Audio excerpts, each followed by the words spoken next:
आदमापूर हे झालं या पावन,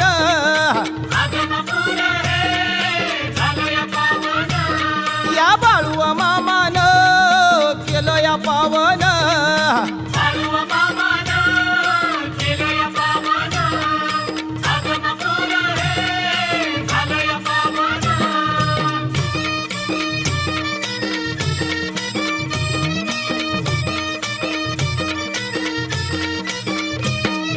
फाल्गुन वद्य एकादशीला भंडारा भरतो आदमापुराला, ढोल ताशांचा नाद घुमला, भंडारा उधळू लागला तीर्थाला, भक्त हा सारा तल्लीन झाला, आनंदाने तो नाचू लागला, बाळू मामाचा महिमा वर्णीला, अरुण गुंपी या हो काव्याला, आदमापूर हे झालं या पावन.